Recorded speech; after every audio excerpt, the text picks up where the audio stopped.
Sahabat-sahabatku yang dirahmati Allah, Assalamualaikum warahmatullahi wabarakatuh. Kehidupan seseorang memang penuh lika-liku. Ada yang baik dan ada juga yang jahat.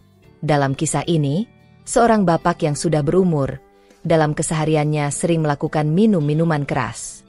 Semua orang di lingkungan sudah mengenal betul wataknya.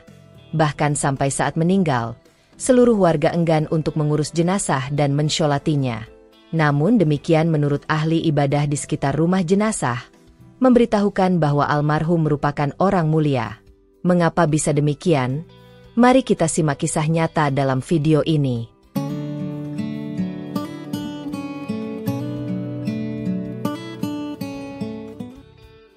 Dalam Mukasyafatul Qulub, Imam Al-Ghazali memaparkan kisah yang menggugah hati dari kota Basrah, di mana hidup seorang pria yang selama masa hidupnya dikenal sebagai individu yang jahat.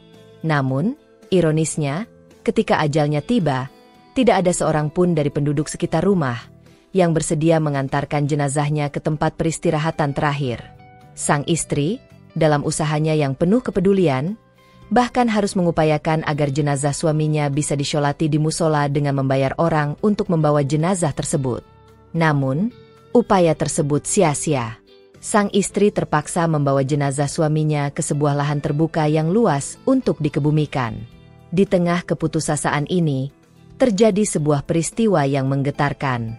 Di dekat lahan tersebut, tinggal seorang ahli ibadah yang mendiami puncak gunung. Sang istri, seperti mendapat mukjizat yang menakjubkan, melihat sang ahli ibadah turun dari tempat tinggalnya yang terpencil untuk menghormati jenazah suaminya, yang sebelumnya dianggap tak layak untuk disyolati oleh siapapun. Kehadiran sang ahli ibadah, yang rela turun gunung dan menghadiri pemakaman orang yang diabaikan tersebut, tanpa memedulikan stigma buruk yang melekat padanya semasa hidup, menjadi momen penuh makna dan pembelajaran bagi semua yang menyaksikannya. Sehingga, kabar tentang turunnya sang ahli ibadah yang berniat untuk mensyolati jenazah orang jahat tersebut, menyebar dengan cepat di antara para penduduk Basrah. Berita ini mengundang perhatian banyak orang, dan akhirnya banyak yang memutuskan untuk ikut serta dalam mensyolati jenazah tersebut. Setelah selesai mensyolati, para penduduk merasa heran dan penasaran. Mereka bertanya-tanya apa yang mendorong sang ahli ibadah untuk turun gunung dan mensyolati orang yang dianggap buruk selama hidupnya. Sang ahli ibadah dengan tenang menjawab pertanyaan mereka. "Aku mendengar dalam mimpiku, turunlah ke si Fulan, karena tidak seorang pun yang mau mensyolatinya. Maka syolatkanlah, sebab ia telah diampuni oleh Allah Subhanahu wa Ta'ala." Jawaban ini semakin memperdaya pertanyaan di benak para penduduk. Mereka ingin tahu, amalan apakah yang telah dilakukan oleh almarhum yang pada masa hidupnya dikenal sebagai orang jahat, sehingga Allah Subhanahu wa Ta'ala memberikan ampunannya yang begitu besar. Kemudian, sang ahli ibadah dengan penuh kelembutan memanggil istri almarhum untuk mengetahui lebih dalam tentang kehidupan suaminya yang telah berpulang. Dengan tatapan penuh pengertian, sang ahli ibadah bertanya kepada istri, "Bagaimana perilaku sehari-hari suami Anda semasa hidupnya?" Istri almarhum dengan tulus menjawab, "Sebagaimana yang diketahui orang-orang, bahwa suami saya selalu terjebak dalam dosa-dosa dan seringkali terlihat dalam keadaan mabuk." Meskipun demikian, sang ahli ibadah tidak segera menyerah. Dengan penuh perhatian, beliau meyakinkan istri almarhum untuk merenung kembali tentang kehidupan suaminya, meminta dia untuk mencari dan mengingat kembali momen-momen baik yang pernah dilakukan oleh almarhum.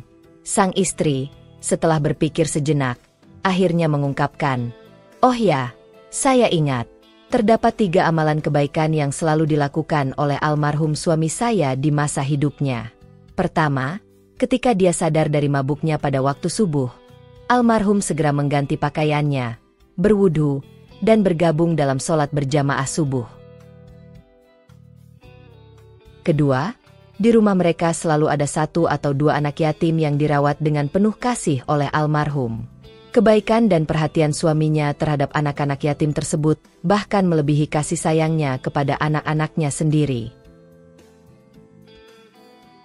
Ketiga, suatu malam ketika dia sadar dari mabuknya, almarhum menangis dengan tulus dan mengucapkan doa, "Ya Tuhanku, di manakah dari letak neraka jahanam Engkau kehendaki untuk menempatkan hamba yang terkutuk seperti diriku ini?" Ketulusan dalam melakukan tindakan-tindakan yang sering dianggap sepele oleh sebagian orang, seperti merawat anak yatim dengan penuh kasih sayang, ternyata menjadi kunci bagi almarhum untuk mendapatkan ampunan dari Allah Subhanahu wa Ta'ala.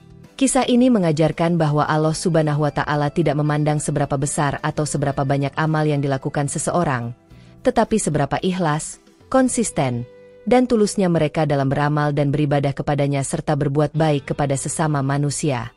Allah Subhanahu wa Ta'ala sangat menghargai keikhlasan hati dan kebaikan yang tulus dari hambanya. Ayat Al-Quran dan hadis yang menunjukkan bahwa Allah Subhanahu wa Ta'ala sangat memuliakan hambanya yang bertaubat dan meminta ampun, dan Dia Maha Pengampun bagi siapa saja yang sungguh-sungguh bertaubat dan mengikhlaskan niatnya. Katakanlah, hai hamba-hambaku yang telah melampaui batas terhadap diri mereka sendiri, janganlah kamu berputus asa dari rahmat Allah. Sesungguhnya Allah mengampuni dosa-dosa semuanya. Sesungguhnya Dialah yang Maha Pengampun lagi Maha Penyayang. Al-Quran Surah Az-Zumar ayat 53. Dari Anas bin Malik, Rasulullah Shallallahu Alaihi Wasallam bersabda, sesungguhnya Allah Subhanahu wa Ta'ala berfirman, hai anak Adam, sungguh selama engkau berdoa kepadaku dan mengharapkan ampunanku, aku akan mengampuni segala dosamu walaupun dosamu itu setinggi langit. Hadis riwayat Tirmidzi. Kisah ini menjadi cerminan tentang kasih sayang dan rahmat Allah Subhanahu wa Ta'ala yang luas, serta pengajaran tentang pentingnya tidak menghakimi orang lain berdasarkan masa lalu mereka. Hal ini juga mengajarkan bahwa ketulusan hati dan ketakwaan seseorang dapat meraih ampunan dan berkah yang tak terduga, meskipun di mata manusia mungkin tampak tidak mungkin atau sulit dipahami. Wallahualam bishawab. Demikian kisah yang bisa saya sampaikan. Semoga bermanfaat dan menambah iman kita kepada Allah Subhanahu wa Ta'ala. Terus semangat dalam beribadah, jangan lelah berbuat kebajikan, dan selalu memperbanyak sholawat kepada Rasulullah Muhammad Shallallahu Alaihi Wasallam. Akhir halam. Waalaikumsalam warahmatullahi wabarakatuh.